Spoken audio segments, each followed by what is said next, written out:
दोस्तों, वैसे तो मिस्र के पिरामिड हमेशा चर्चा में बने रहते हैं, लेकिन आज हम मिस्र के पिरामिड के बारे में बात ना करके वहाँ के एक ऐसे साम्राज्य के बारे में बात करने जा रहे हैं जिसने मिस्र के इतिहास में अपना योगदान दिया। हम बात करने जा रहे हैं मिस्र के शासक के 18 वंश की, जो इससे कुछ सदी पहले मिस्र पर राज करता था और जिसकी वजह से ये साम्राज्य सबसे ज्यादा प्रसिद्ध हुआ। वो थी वहाँ की रानी अनेकसेनामुन, जिसे कुछ इतिहासकार दुनिया की सबसे बदनसीब रानी बताते हैं।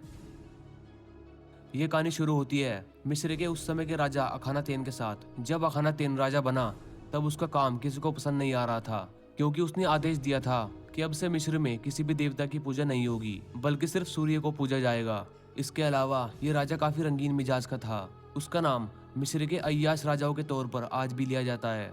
दरअसल उस समय मिस्र के राजघरानों में सगे भाई बहनों में आपस में शादी करने का रिवाज था, ताकि राजघरानों में कोई बाहर का आदमी दखल अंदाजी ना कर सके। और इसी तर्ज पर अखानातेन ने भी अपनी बहन किया के साथ शादी की थी, जिससे उसको 3 बेटियां और एक बेटा हुआ था।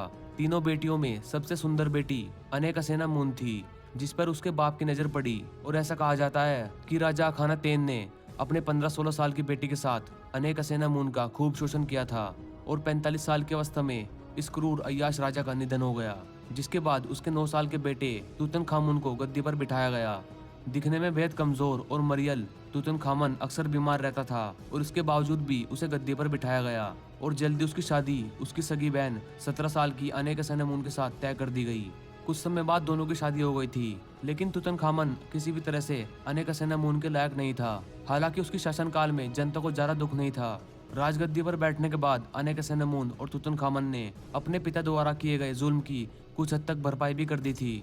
और ऐसा बताया जाता है कि अनेकसेनामुन तूतनखामन के साथ बिल्कुल भी खुश नहीं थी। उसकी 2 संतानें पैदा हुई, लेकिन दोनों ही मरी हुई। बताया जाता है कि वो दोनों ही संतानें तूतनखामन की नहीं थी और इसलिए उसने खुद ही उनको जहर दे दिया था। 18 साल का होने तक तूतनखामन ज्यादा बीमार रहने लगा और कुछ समय बाद उसका निधन हो गया।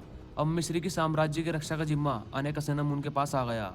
राजा की मृत्यु होने के बाद ही साम्राज्य पर अधेड़ उम्र के व्यक्ति आय्या ने हमला कर दिया। आय्या ने तुरंत प्रभाव से खुद को राजा घोषित करने की कोशिश की, लेकिन उस समय में ज्यादा उम्र के लोगों को गद्दी पर बिठाया नहीं जाता था। लेकिन आय्या को राजगद्दी से ज्यादा अनेकसेनामुन में रुचि थी, लेकिन रिश्ते में वो उसका सगा नाना लगता था। वो अपने सगी दोहतरी से शादी करना चाहता था, लेकिन अपने जिंदगी से परेशान रानी अनेकसेनामुन ऐसा ना हो ये चाहती थी और इसलिए उसने अपने पड़ोसी शक्तिशाली हत्ती साम्राज्य के राजा को पत्र लिखा। और उसने लिखा कि अगर साम्राज्य के राजा मिस्र के साम्राज्य की रक्षा करते हैं तो वो उनके बड़े बेटे से शादी करने के लिए तैयार है।